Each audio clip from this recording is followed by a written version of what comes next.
ایک موقع پر نبی علیہ الصلوۃ والسلام آئے اور صحابہ سے فرمایا کہ ابشرو خوشخبری ہو، تمہارے لیے خوشخبری ہو، کیا تم یہ گواہی نہیں دیتے کہ اللہ کے علاوہ کوئی معبود برحق نہیں؟ صحابہ نے کہا جی ہاں، کیوں نہیں، ہم یہ گواہی دیتے ہیں۔ تو نبی علیہ الصلوۃ والسلام نے فرمایا فإن هذا القرآن سبب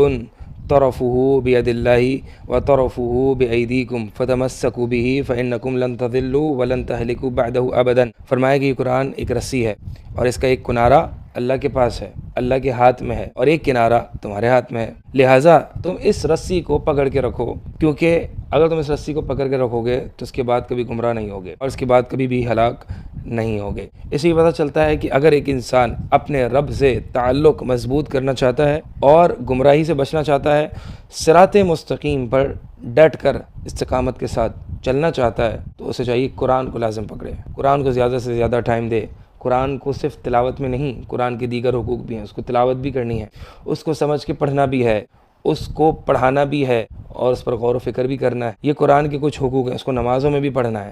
اس پر غور کرنا ہے، اس پر عمل بھی کرنا ہے۔ تو اصل بات یہ ہے کہ یہ قرآن ایک رسی ہے،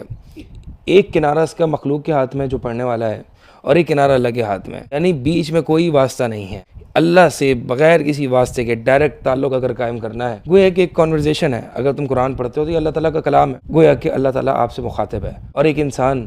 جتنا اللہ سے محبت کرتا ہے اتنا اس کے کلام سے بھی محبت کرتا ہے، لہٰذا زیادہ سے زیادہ قرآن پڑھتا ہے۔ قرآن کا پڑھنا یہ انسان کی اللہ سے محبت کی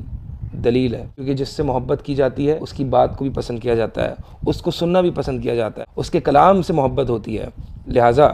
اس کا یہ قطعاً مطلب نہیں ہے کہ ہم صرف کتاب اللہ یعنی قرآن کو ہی پکڑ لیں اور سنت رسول اللہ صلی اللہ علیہ وسلم کو چھوڑ دیں، بلکہ جہاں کہیں شریعت میں صرف قرآن کو تھامنے، قرآن کو پکڑنے، قرآن کی پیروی کرنے کا ذکر ہے، کتاب اللہ کو تھامنے کا ذکر ہے، تو اس میں حدیث رسول بھی آتی ہے۔ کیوں؟ کیونکہ قرآن میں ہی تو ہے وما آتاکم الرسول فخذوہ وما نہاکم عنہ فانتہوا، کہ جو تمہیں رسول دیں اسے لے لو، جس چیز سے روکیں اس چیز سے رک جاؤ۔ اور حدیث رسول قرآن کی ایکسپلینیشن نہیں تو اور کیا ہے؟ تو گویا کوئی حدیث رسول کوئی الگ سے اینٹی نہیں ہے، الگ سے کوئی چیز نہیں ہے، بلکہ حدیث رسول قرآن کی ایکسپلینیشن ہے، لِتُبَيِّنَ لِلنَّاسِ مَا نُزِّلَ إِلَيْهِمْ۔ اللہ تعالیٰ نے قرآن کو یہ نازل کیا نبی علیہ الصلوۃ والسلام پر، تاکہ اے نبی آپ بیان کریں، ایکسپلین کریں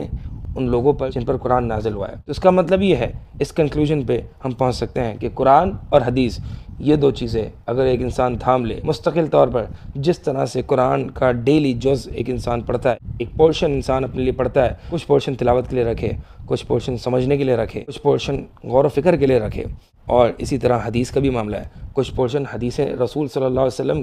یا تو کوئی کلاس اٹینڈ کرے یا خود سے ریاض الصالحین ہے، اربعون نوویہ ہے، اور دیگر اس طرح کی عام سی جو کتابیں ہیں اس کو اپنے مطالعے میں رکھے۔ جس طرح سے قرآن کی روز تلاوت کرتا ہے اس طرح حدیث اس کو پڑھے اور اس کو سمجھنے کی کوشش کرے۔ اللہ تعالیٰ سے دعا ہے کہ اللہ تعالیٰ ہمیں عمل کی توفیق عطا فرمائے۔